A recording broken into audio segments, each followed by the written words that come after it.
Jake, have you retrieved a non-human craft? Yes, I have. Okay, let's get into that. All right. What's the story behind that? Man, so here we go. So after 9/11, I went back to California and I began going to work on the next chapter of my life, which is working as a contractor for the broader intelligence community. And so everyone else after 9/11 was looking east with vengeance, and the special operations community went crazy, which kind of served as like the perfect distraction for me in my work, because nobody was looking domestically, nobody was looking out west, and we continued to do our work out here. And I quite literally took a left turn at Albuquerque, to quote Bugs Bunny. I knew I should have taken that left turn at Albuquerque. And worked on, we had a cover contract through the BIA, which is the Bureau of Indian Affairs, at a sovereign nation close to White Sands Missile Range in New Mexico.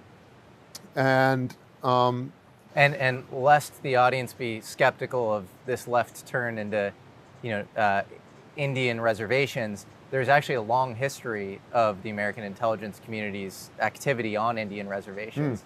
You could watch a really popular Netflix show right now called The Octopus Murders, which involves all sorts of activity with Whack and Hut, private security contractor on Native American lands, and it's a somewhat common thing. So, well, it's a good place to go if there's a lot of security and ambiguity there from a structure standpoint. And something important to understand is that the legitimacy is the best cover. This is something we say all the time. So if I'm going to put my public face or my structured face or my three-dimensional identity out there, it's got to be a legitimate work, and I spend most of my time doing that. So I specialize in security and transportation, mostly in aeronautical operations, and even more specifically helicopters. I'm basically a helicopter operations expert and security expert. So I stood up and got involved with helicopter operating companies and held many contracts with the DoD, Department of Interior, State Department, and other local agencies as well. And through that work, we basically, although the majority of our time was spent doing the day-to-day work and keeping that business up and going, our real purpose was to make ourselves available for the call, let's say, or the calls that would come in. And we would be put to work on missions for the program. And because of my experience working as a Red Team member and already having the clearances and already having proved myself, I don't know how to say it other than, certain individuals were passing my business card around.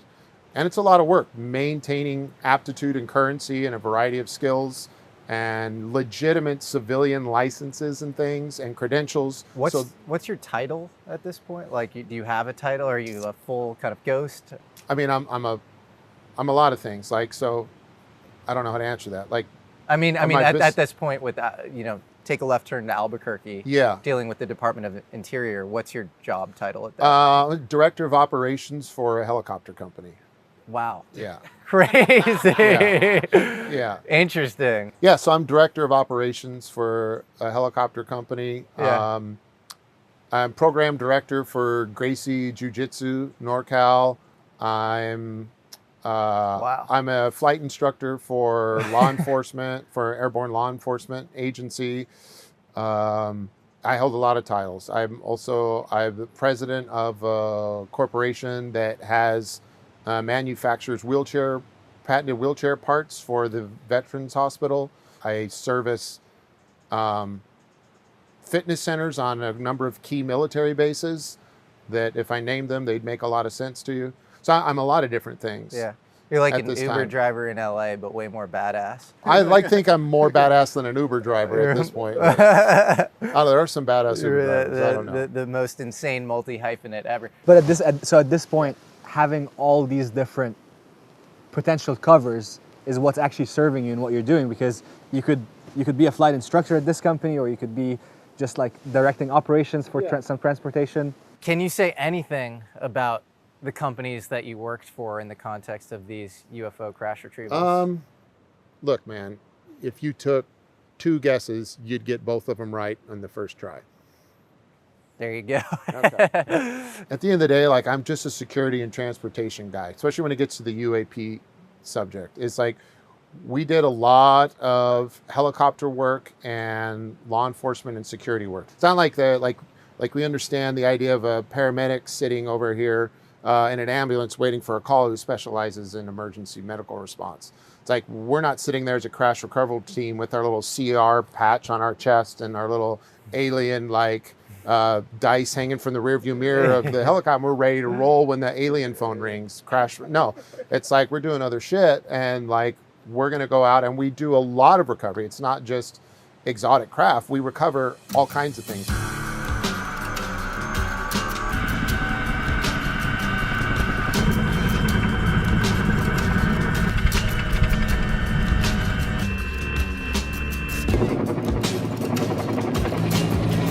When a call would come in, typically it meant we were going out to what I call the range, which is in the desert of California, and we would be there to support from a security and transportation standpoint the operations out there. The range was a giant playground for Department of Defense and its private aerospace partners for testing weapons technology, radar technology, craft, experimental craft, and that craft's resilience to radar and weapons technology and vice versa. It was during this work when I'm here to talk about 2 different experiences with exotic craft that was non-human in origin. And it was during some of this time out on the range when I had these experiences. The first experience I'm going to talk about is when we recovered an egg, and we just call it the egg because that's what it was. It was like a giant white egg. The night that this happened, we weren't expecting an egg. I wasn't briefed on an egg. When this happened, it was a surprise to everyone. I can tell you within not only my leadership structure, which is most concerning when they're surprised, but also everyone around me on my team. When this happened, we had to go, we altered our communication protocol, we altered our security protocol, and it was obvious to everyone that what we were dealing with was something extraordinary. My job that night was as a helicopter pilot. I was not on the ground. I was called in to transport that egg via external load, what we call external load, or through a long line, which is 150 foot, sometimes 200 foot long line that hangs below the helicopter. It has a remote hook on it. That remote hook can be attached to hardware that secures the load, and then we fly that load away to a drop point, and from there it goes wherever it's going to go on a secured transport. Did you see this egg? I saw it, absolutely. What did it look like? It's probably 20 feet plus or minus, I don't know, 10% from my point of view. You know, I was 150 feet from it, had a 150 foot long line that night, hovered right over it, hooked up to it. It looked like a giant... 20 feet longitudinally? Yeah, 20 feet longitudinally. Spherical with a little bit of an asymmetrical 3-dimensional rounding shape to it. It's like a pearly white. It's like, I don't know if it was wet or moist, but it wasn't like flat white. It was like pearly white. Granted, this is at night at this point. It was after civil twilight, so it's dark.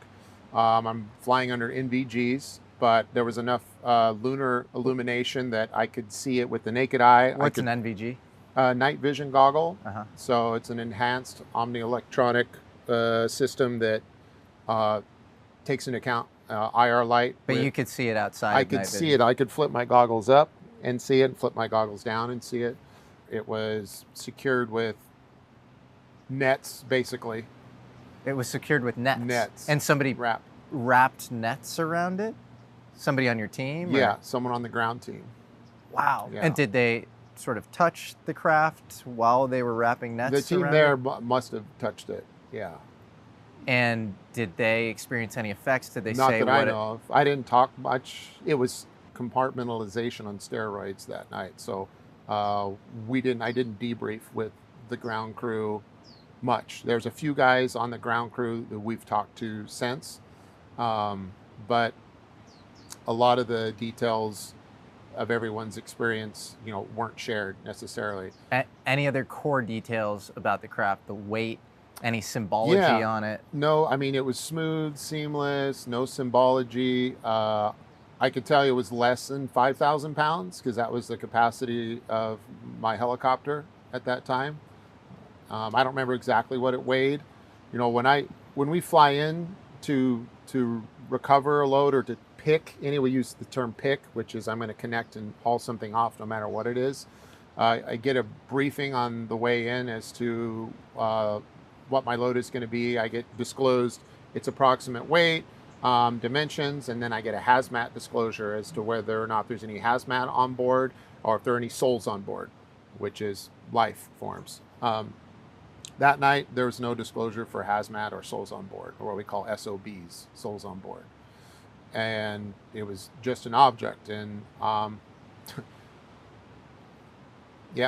took it to a drop point, which was about 15 miles away, and set it down very carefully, and it was hauled off somewhere, and that was the end of it.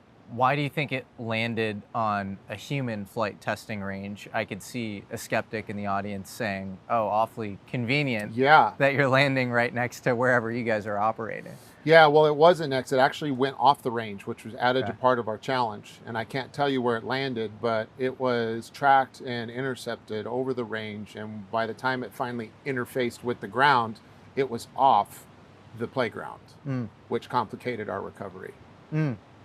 Would another possible answer to that be that UAPs are attracted to sensitive military sites? We know exactly what they're attracted to, and we intentionally attract them.